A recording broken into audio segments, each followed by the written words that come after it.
Hey, love buckets. It's me, Keisha, and I'm here with this week's All Tea, All Shade Real Housewives of Salt Lake City, Season 5, Episode 5 review. This was a very good episode of RHOSLC. Once again, the girls are clocking in and everybody is doing their job. This is one of my favorite episodes so far of the season. Mary, MVP by far of this episode. Let's get into it. So we begin with Bronwyn and Lisa meeting up, and they're having like a little spa day together. And we find out that they had this very pivotal moment on the way back from Milwaukee. So they were in the airport waiting on their layover flight, and Bronwyn made this face as they were talking, and Lisa was like, "Oh my God, you look just like Gwen, who is Bronwyn's daughter." And she was like nobody has ever told me that Gwen looks like me or I look like Gwen. She looks like her father. So she pulls out her phone and shows Lisa a photograph of her daughter Gwen and her baby daddy. And Lisa was like, "Oh my God, I know him." And so Bronwyn is shocked by this. Lisa is very close or has a really great relationship with Bronwyn's baby daddy and his parents. So they're both shocked that they know the same people. Well, the gag is that Bronwyn got pregnant with her daughter while she was in college at the age of 18, 19 years old. And when they went and told her baby daddy's family, they were not happy. They pretty much blamed it on Bronwyn and basically told her that she should keep quiet about it, basically go down south, act like she went somewhere for 9 months, have the baby, and give it up for an adoption. The boyfriend, baby daddy, whatever at the time, went along with his family, and Bronwyn was left to raise the child on her own because she was going to keep it. Her family is Mormon as well. They weren't happy about it. She says that she and her mother had a very strenuous relationship for years because of the way that they handled the situation and everything.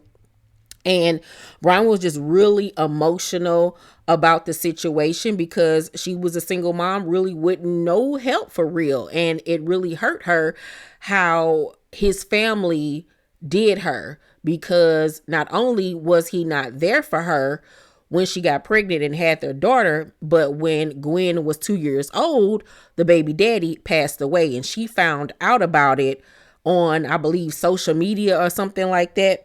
So her daughter never got the chance to meet her father. Her daughter is a young adult at this point, and she does have a lot of questions about her father because Bronwyn could only give her but so much information. She's only seen one photograph of him and everything.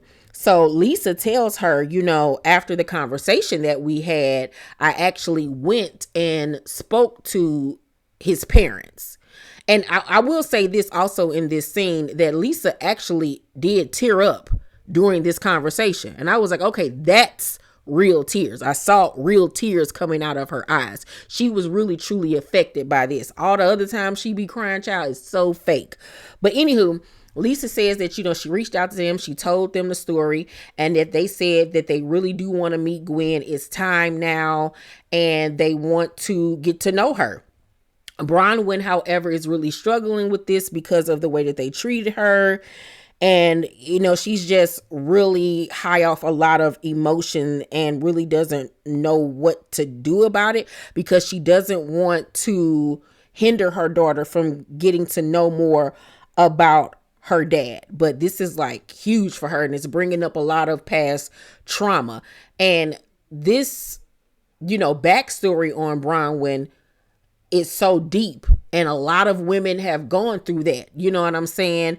And it's rare when we see these rich white women on these shows who talk about teen pregnancy and being a single mom and not having support from the father and all of this type of stuff. It's kind of like she almost has the same story as Erica Jane, but a better attitude. Not so stank about it, because she did still go on to make something of herself in the corporate world or whatever.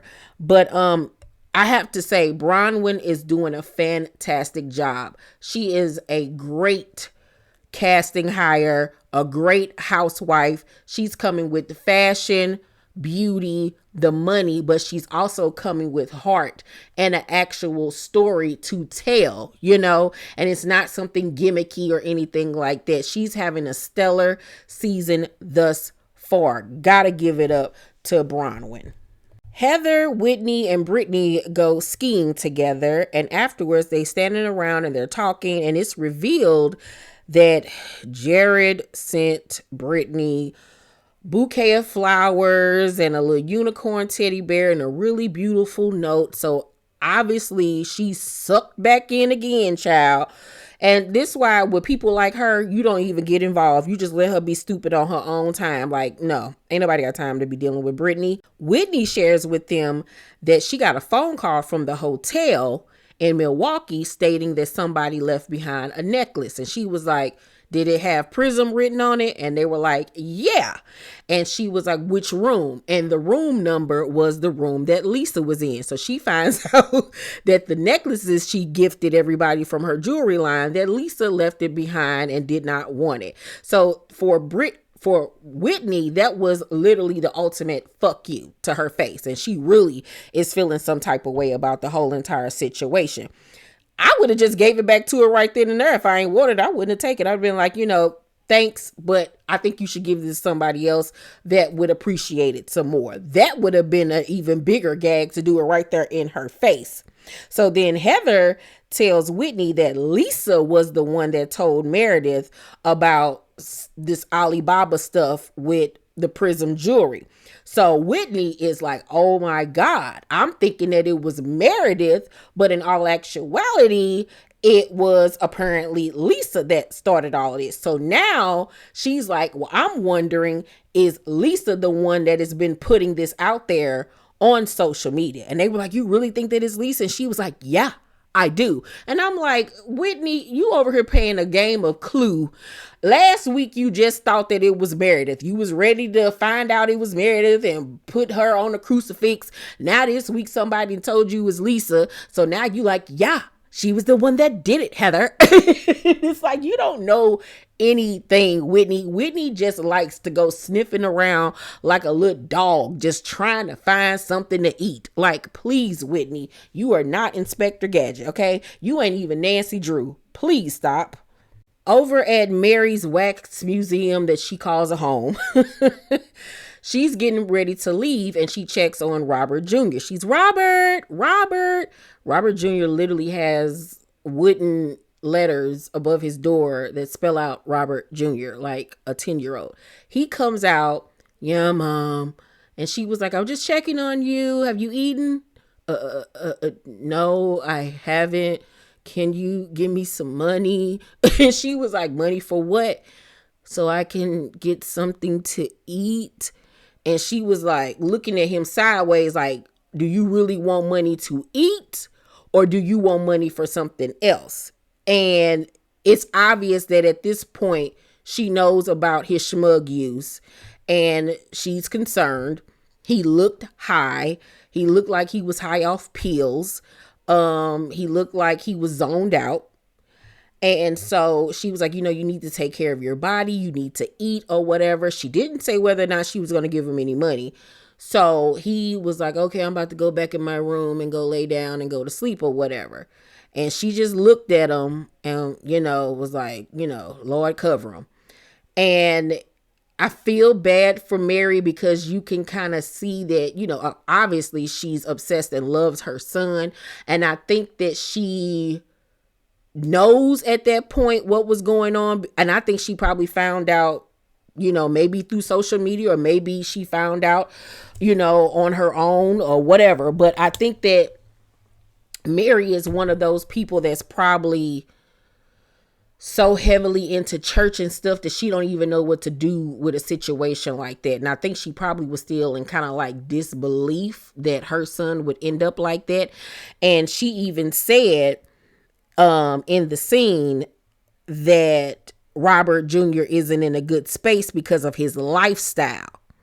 And she goes on to say how she does financially take care of him, but she wants him to be able to become self-sufficient and get a job and build a life for himself. But I think that they've spoiled that boy so much, and Mary has coddled him so much, that he probably seems like he probably does it out of boredom and out of being raised in the church so much and rebelling or whatever. But it's obvious that he needed help. I did just read last week or the week before that he's entered rehab. And I really hope that the program works for him and that he can get clean and stick to it, because God forbid something happened. I think Mary would be done, honey, if something happened to that boy. So I'm praying for Robert Jr. because that's really sad. But Angie ends up picking Mary up so they can go to a dance class together. And I was like, okay. But Mary rude self, as soon as she got in Angie car, Tom's, oh my God, it smells like onions in here. Did you just eat something? And Angie was like, no. Mary says everything that we as people be thinking, but are polite enough not to say. Whereas Mary was like, I smell onions, you need to know. So they go to a hip hop dance class together, and you could tell Mary was nervous. This wasn't like her Gigiana. They knew some people in the class. Georgina, whatever her name is, Heather's daughter was in the class or whatever. But surprisingly, Mary had a little rhythm. You could tell she was being stiff with it. Like she was kind of giving off the air of, I'm too cool for this. I ain't really trying to get into it and really shake my rump. But you could tell when she was a little girl, she probably was dancing and stuff like that. But she was like holding herself back. But she had rhythm. And it seemed like she actually enjoyed doing something like that with Angie. And it seemed like Angie is kind of like bringing her out of her shell. But I also think with Mary this season that something has spiritually awakened in her. I don't know what it is that has given her this lighter air about life. Maybe she got a new man, honey. Who knows? Maybe somebody over there blowing her back out, baby. I don't know. But she seems like she's in a better mental space, and just her energy seems lighter. Okay. She's still Mary. She's still shady, but she seems a little happier. So after the hip hop class, Angie tells her that Heather is blaming her for the friendship breakdown between Angie and Lisa. And she's shocked by this because she tells Mary that Heather says that she was the one that pulled away from Lisa. And she was like, I've, been nothing but a friend to her. We'll be on the phone all day, this, that, and the third or whatever. And so Mary is honestly very shocked by this, but she was honestly just listening and taking it all in that moment. But you could tell like that Angie was very hurt and confused by this whole situation. Then we go to Lisa and Heather, who go to a salt room together, and Heather and Lisa talk about the Angie situation. And Heather tells Lisa that, she's challenging you unnecessarily. What the hell you mean she challenging her? Like she her kid or something like that. She's not challenging her for no reason. She's sticking up for herself and not let Lisa bully her to be one of her little minions. And when you don't do what Lisa Barlow says, that's when it's a problem. And Heather is so whack and want to be a cool girl so bad that she is doing any and everything possible to be Lisa's right-hand man, BFF, because she wants to be a part of the cool clique and get this approval from Lisa that she's been searching for since season 1. And she is being such a kiss ass that it's not even funny. It's like, can you please get your head out of Lisa Barlow's anus, ma'am? Like, I know when you pop it out, it's going to come out full of shit, because that's exactly what you are. So then she tells Lisa, me and Angie, we talked the next morning after the Harley Davidson museum, and she threw out some jabs. And Lisa was like, oh, really? What did she say? And Heather says, she said that my daughter needs me. She's just not in the room playing video games. And so, of course, Lisa is pissed off Because, you know, that is a dig. It's a dig, it's a jab or whatever. You coming from my parenting or whatever. But you can tell that that Heather got pleasure out of running back and telling Lisa that, because it's putting her more in Lisa's favor more and more by her running and telling her stuff and sticking up for her. So Lisa is quote unquote mad. She start fake crying, acting like she's so hurt by this. Is she so hurt? No. She don't give a damn for real. But for the cameras, she got to pretend like, I can't believe Angie would say something like that about me. I'm a great mom. And then girl, stop. Please. So now this is pulling Angie and Lisa even further apart. And I'm actually here for it because I don't see it for Lisa. And I can't wait for Lisa to turn on Heather like she's done everybody else. And Heather gonna be sitting with egg on her face once again. Whitney and her husband dropped their daughter off at soccer. And so after that, they're in the car riding. And Whitney gets a phone call from this podcaster named Adam. I wonder, was that Up and Adam? Because I watch his YouTube channel. It might have been him. And he tells her that he has information on who was putting out this Alibaba rumor. And he was like, he found out from this person that wouldn't tell him the name outright. He had to ask questions. And one of the questions that he asked to figure out who it was among this group that has been putting this information out to the public was, does she have a vodka line or an alcohol line? And the person said yes. We all know the only person in that group that has an alcoholic line is Lisa. So Whitney and her husband just shaking their head. She's shocked by this because she really, for some reason, thought that Lisa was really her friend. Child, if Lisa Barlow is anybody's friend, she's my friend. And we all know I don't know that lady from a can of paint. Whitney in her confessional says, you know, catching Lisa in this especially after the outrage at Reality Von Teese. And it's like, yeah, bitch. Yeah. They all gassed you up to get Monica off this show, painting her to be the villain and this big gossiper and shady person, when in all actuality, girl, the snakes are amongst you. The Heathers, the Merediths, the Lisas, even you, Whitney. Because let's be real, Monica didn't do nothing to Whitney. She just went along with everybody else because everybody else wanted her off the show. But I'm like, girl, she the least of your worries. And I'm already knowing that further on in this season, I think that Whitney is going to contact Monica. And I think that Monica is going to pop up on this season, because I think she's going to go to her to find out what was really being said from the housewives in the DMs of Reality Von Teese. And I think that that's going to be the segue for Monica to come back next season. I could be wrong, but I really think that that's what's going to happen.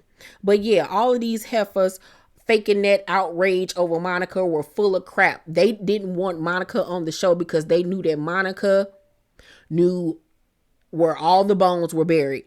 All of the DMs that they had been sending to Reality Von Teese talking about each other, and they didn't want that information to get out there. So they tried to silence her by getting her off the show and saying that they didn't feel comfortable and that they didn't want to film with her. Girl, bye. We finally meet Mr. Jared Osmond. He and Brittany meet up at a restaurant, and he was like, "Can I have a hug?" She was like, "Yeah, you can have a hug." So they embrace. And he's holding her like he's a soldier that just came home from war. Y'all, it was so performative. I was like, ew, gross. And then when they pulled apart, he's chewing some gum and he gives her this, I guess it's like his sexy face. Like, like, you know you want me. You know you miss me. And it was so machismo. I wanted to throw up. Y'all know who he immediately reminded me of, and it made me even more disgusted? Jason from Laguna Beach. Yes. From Laguna Beach that went with Lauren. He seems just like an older version of Jason. Just that guy that all the girls wanted. He thinks that he's hot-ish, but he's a playboy and he's scum. That's what this Jared man reminds me of. So they sit down and he immediately confronts Brittany for ghosting him when she was in Milwaukee and letting Lisa read his text messages and speak on her behalf and FaceTiming him and all of that type of stuff. Now, as grown people, I get where he's coming from. Like, come on, we grown. You don't have no woman speaking on your behalf and calling me from your phone, being funny, singing songs. Like, how old are we? Like, that's some little girl shit. Now, if anything, that would really make me want to stop fucking with you, because, like, how old are we? So he had every right to feel some type of way about that. But watching him in this scene, he don't want that lady. He is manipulating that lady and he is using her because she's easily used. Okay. Like, that lady got a "I'm a dummy, use me" sign written on her forehead. So she gets to talking about how she doesn't feel, safe in their relationship. And he's taken aback by this. He's like, "You don't feel safe? When we're out, I hold your hand. When we're together, I've kissed you in public." It's like he's treating her like she's a dog and like, "You behaved, so I'm going to give you a treat so you can shut the hell up. And I can be able just to say that I've done those things." But like, what you mean you've kissed me in public before? Ooh wee. Like, what? Like, and the fact that you sitting up here having this conversation at your grown big age with the wrinkles on your face, Miss Brittany, says a lot about you. This lady is truly pathetic. Pathetic. Does it make for great TV? Yes. I've seen a lot of people on social media saying they're tired of her in this storyline, but I love it for the simple facts. How many Britneys do we know in real life? Yes, we know several Britneys in real life. The girl that's gonna put a man before anything. The girl that's gonna let a man treat them bad. They're gonna cry and whine over it. You give them advice. I'm with you, girl. I'm with you. Then next thing you know, she right back over there again. And then next thing you know, she gonna be crying again. And then you try to be, big sis and help her. And then she get mad at you. You know what I'm saying? Girl, like, ain't nobody got time for that. Nobody. So Brittany in her confessional says he doesn't post about me on social media. He won't get off dating apps. And when we walk past cute girls, he'll drop my hand. But then in the scene has the nerve to say to this man, "Jared, you're my best friend," and puts her hands in the heart emoji sign. I said, you know what? Get this goddamn idiot off of my screen. She is literally a fucking airhead, bro. An airhead. It has become crystal clear to me why her daughters don't want to have nothing to do with her, because I wouldn't want to even claim her as my mama after seeing this foolishness. So then she says, "But are you willing to make me feel safe and do the things that are uncomfortable for you to make me feel safe? And I don't have to be so confused all the time." Girl, all the things that he won't do for you, he will easily do for another woman that he give a damn about. He don't want you. He's not that into you.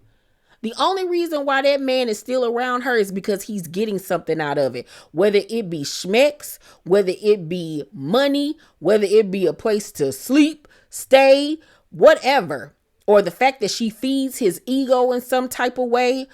Or the fact that he likes to manipulate and get over on her. He's getting something out of it. And it ain't because he like you and want to be around you, my love.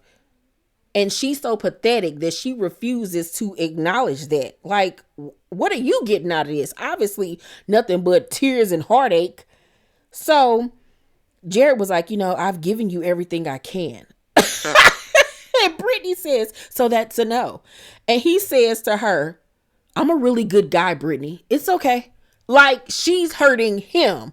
And then he says, "I really don't want to lose the relationship, but you and I just don't understand each other. So let's just put a pin in it." Like, he's punishing her and now making it out that he's the victim in this. She hurt him. And she is so easily manipulated that now she feels like she was in the wrong and that all of her feelings are invalid. Girl, goodbye. Goodbye. And see Bronwyn have a one-on-one conversation with her daughter Gwen about her grandparents and that whole situation. And we find out that once Gwen did get the opportunity to converse with her grandmother, that the excitement instantly went away. She didn't like the way that they were talking to her, making it seem like, yeah, we'll see you, but like we could take you or leave you, and you have to accommodate us and adjust to us. So it really put Gwen off. So now she doesn't even know if she want to be bothered, but on the same token, she still has so many questions and wants to know more about her father. So it's like she's in between a rock and a hard place. And the same is for Bronwyn, because Bronwyn is so angry at them, and she has every right to be. And then on the same token, she's angry because her daughter is feeling some type of way now by these people. But the good part of her still wants her daughter to get the opportunity to learn about her father, because she's deserving of that. So it's just like, what do you do? So I'm hoping that we find out how this whole situation comes around full circle and what is going to be the conclusion of it all. And at the end of the episode, Heather takes Lisa, Brittany, and Mary ziplining.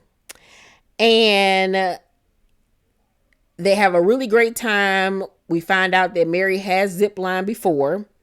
So afterwards, they sit outdoors and eat. And Mary gonna say, why are they pulling everything out of the trunk? Mary was like, what in the hillbilly hell is going on? Why are we eating trunk food? Like, Mary, I live. So Heather gives Brittany a gift, and it's a little glass unicorn that she could put like jewelry or whatever on it.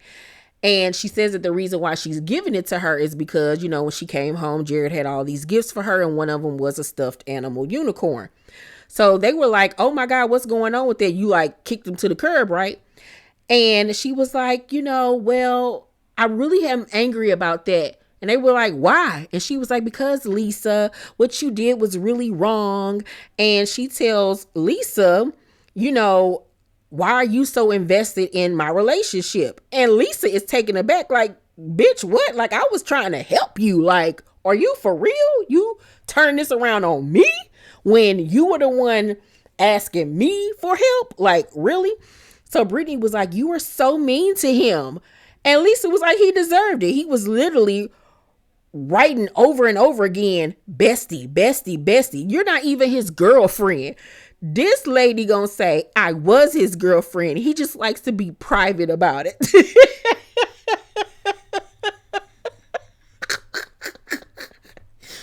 Oh, girl, no way in hell I want to be that dumb. Okay? Never that dumb behind no man. Baby, Mary cackled.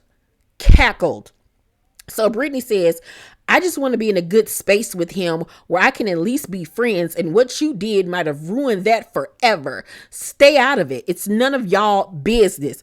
Baby, Mary piped in real quick and was like, leave us out of it, because you're wasting a lot of time about this.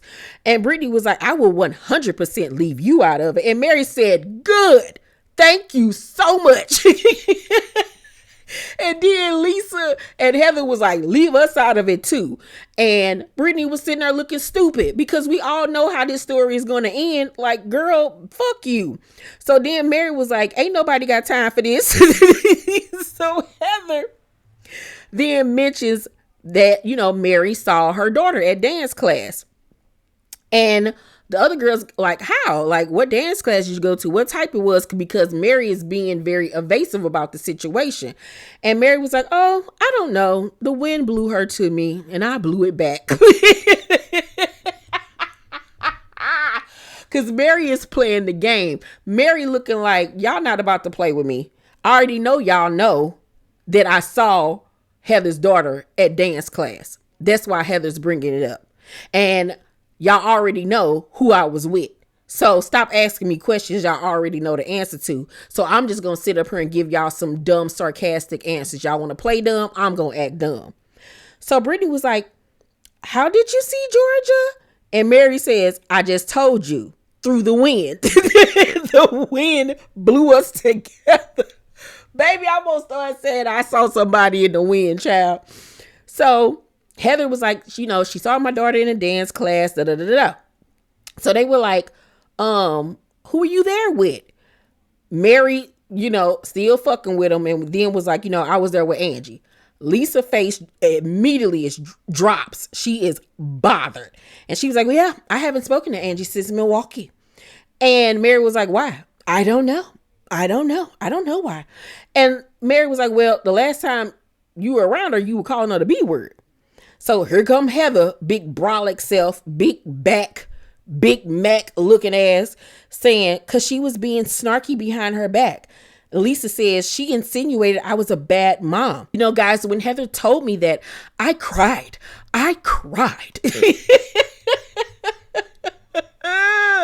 With what tears, ma'am? Were they invisible tears? Girl, you ain't bit more cried. So like the adult person she is, Mary asks Lisa, well, why didn't you contact her and ask her, did she say that? Instead of going and talking about it to everybody else, basically implying you shouldn't just take Heather's word for it. Go to the source, ma'am.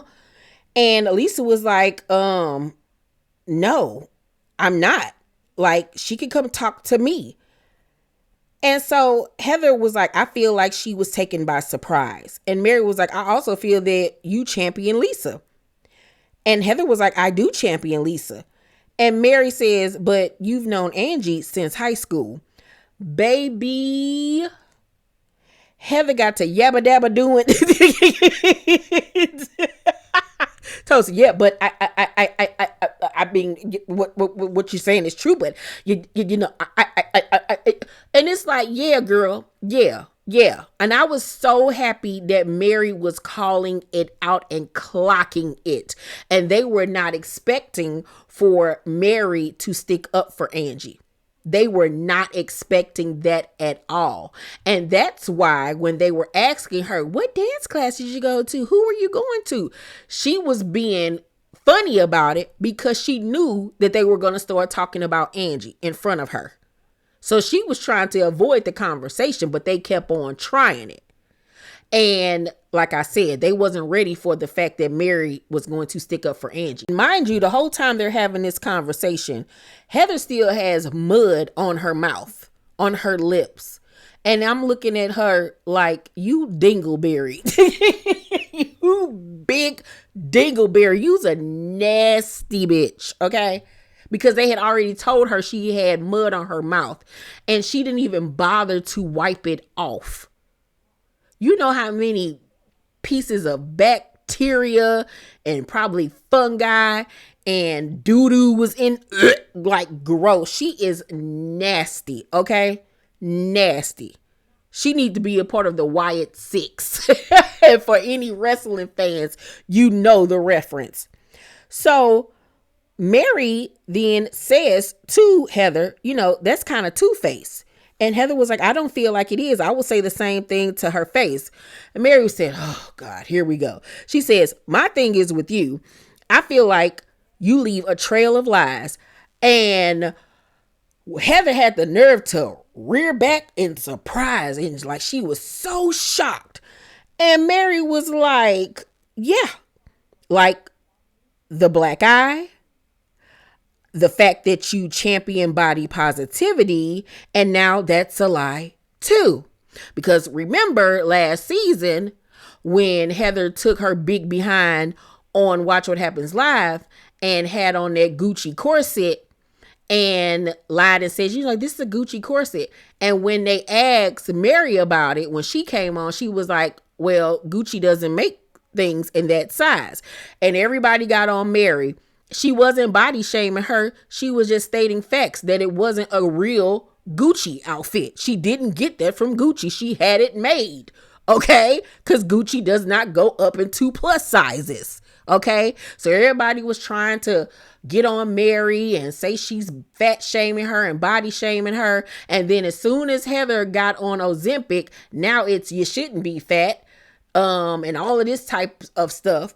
So Heather was like, I didn't mean it like that. What I was saying is people champion people with beautiful bodies and all of this type of stuff.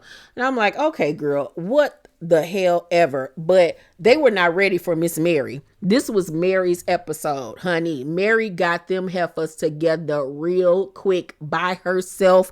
No help needed, okay? This is Mary's season thus far. Mary and Bronwyn are bringing it, okay? Just bring Monica back. We can kick Brittany to the curb, bring Monica back next season, and you really got a show. I'm going to give this week's episode of Real Housewives of Salt Lake City an A+. Stellar. Stellar. I'm loving this season. Just as good as last season, I will say. Y'all let me know down below in the comment section what you guys thought about this week's episode. Please make sure to thumbs up this video, subscribe to my channel, and turn on your post notifications so you know when my videos drop. I love you. I love you. I love you. And I will see you guys on the next video. Bye.